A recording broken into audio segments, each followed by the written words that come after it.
Venom 3 est sur le point d'expliquer plus en profondeur les origines de Venom après avoir présenté des visiteurs de son monde natal, Clintar. Bien le bonsoir, mesdames et messieurs. Nous sommes l'animation de la soirée. Comme son nom l'indique, Venom 3 complète la trilogie Venom dans l'univers Spider-Man de Sony, avec des enjeux nettement élevés liés aux menaces terrestres et extraterrestres. En tant que franchise phare de l'univers Spider-Man de Sony, la pression est forte pour Venom 3 pour amortir l'atterrissage. Il semble qu'une visite cataclysmique du monde natal de Venom pourrait être le moyen pour le film d'y parvenir.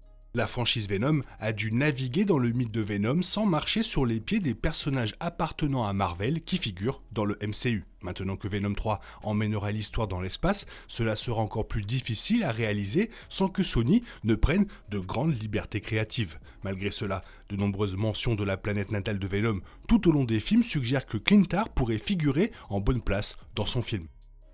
Dans Marvel Comics, Clintar est une planète artificielle sur laquelle Venom a éclos et où la race des symbiotes habite ostensiblement, bien que leurs symbiotes s'étendent instinctivement à travers l'univers. Les symbiotes et la planète étaient des créations de l'entité primordiale Knull, un dieu qui a précédé la création de l'univers et régné dans l'abîme vivant. La planète servait de monde Tron symbiote, créé comme un espace à partir duquel Knull pouvait gouverner et déployer ses créations symbiotiques pour étouffer toutes les formes de lumière empiétant sur les ténèbres abyssales auxquelles son pouvoir était incroyablement lié. Cela l'a mis en conflit direct avec les Célestes, porteurs de lumière, dont Knull consommerait les créations avec sa vaste armée de symbiotes tout au long des millénaires. Finalement, l'intervention de Thor amènera certains symbiotes à rompre avec l'esprit collectif et à se rebeller contre Knull, alors que les notions de noblesse et d'honneur commenceraient à infecter un sous-ensemble rebelle qui se surnommera plus tard Agent du Cosmos. Cela conduira les symbiotes à emprisonner leur créateur au centre du monde Tron symbiote avant d'appeler la planète Clintar, le mot symbiote pour cage, et d'utiliser le même nom pour la race symbiotique. Bien que le dieu reste piégé en son noyau, Clintar artificiel apparaîtra comme une planète naturelle comme les autres, d'où sont originaires les symbiotes et sera visité par plusieurs personnages de Marvel pendant plusieurs années. Finalement, Knull a été libéré après le déchaînement de carnage sur Terre, provoqué involontairement par Eddie Brock lui-même, après quoi il a détruit Clintar et transformé ses symbiotes composites en une armée de dragons symbiotes. Cela a donné lieu à une des menaces les plus monumentales auxquelles sont confrontés Brock et les héros de la Terre dans Marvel Comics, car Knull était libre d'infliger à nouveau sa sombre volonté.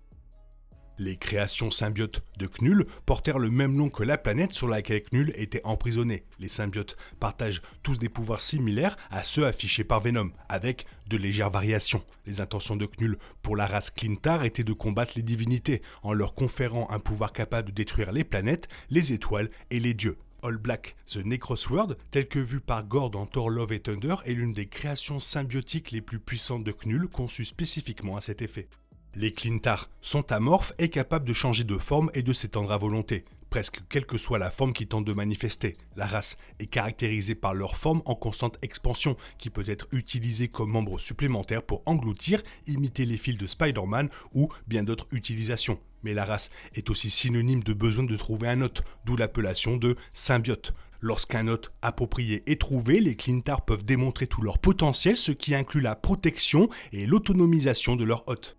Les pouvoirs individuels des Clintar peuvent varier légèrement. La capacité unique de Carnage à manifester des armes, par exemple, n'est pas une compétence que Venom partage généralement. Comme c'est également le cas avec Carnage, une mémoire génétique signifie que les rejetons Clintar reproduits de manière asexuée peuvent imiter et améliorer les capacités démontrées par leurs parents. Cela rend généralement les jeunes symbiotes plus redoutables que leurs parents, bien que les symbiotes puissent améliorer leurs compétences au fil du temps. D'autres pouvoirs partagés incluent la quasi-invulnérabilité, la capacité de prolonger la vie de leur hôte, une super force et une forte conscience de la situation comparable à celle d'une araignée. Bien que l'univers Spider-Man de Sony ait pris jusqu'à présent de nombreuses libertés créatives, y compris l'omission flagrante de Spider-Man, la franchise ne recule pas devant les origines extraterrestres de Venom et les mentions de son monde natal. Venom de 2018 a vu Riot tenter de déclencher une invasion à grande échelle de la Terre depuis Clintar, ce que Venom 3 semble suivre. Il existe pourtant quelques différences entre Clintar des bandes dessinées et celles de la franchise live-action de Sony.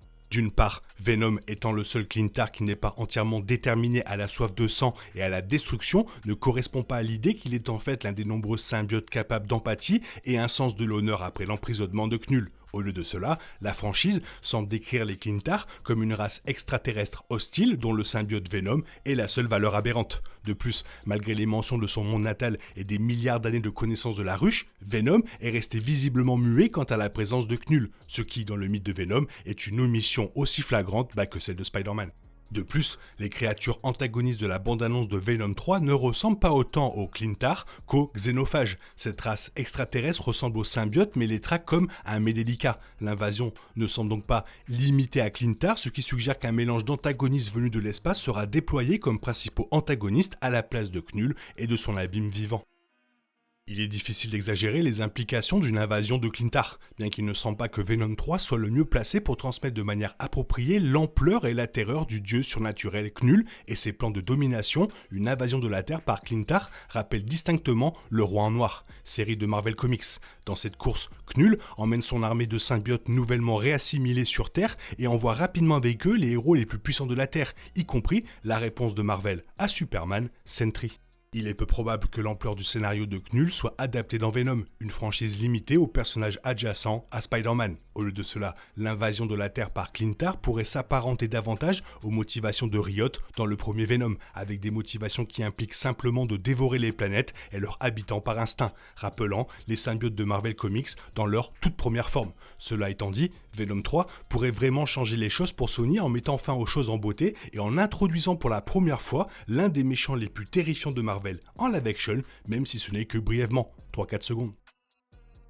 Voilà, ça fait toujours plaisir de revenir un peu sur l'univers de Marvel. Toi, qu'est-ce que tu en penses de cette bande-annonce? Fais-le moi savoir dans la zone commentaire, sinon il est temps pour toi de reprendre le cours normal de ta vie. On se retrouve bientôt pour une nouvelle vidéo. Bisous bisous, bye bye. Il est impossible de compter sur les autres de nos jours, on est obligé de tout faire soi-même. Je me trompe? Rien de grave, j'avais tout prévu. Où va le monde, je vous le demande.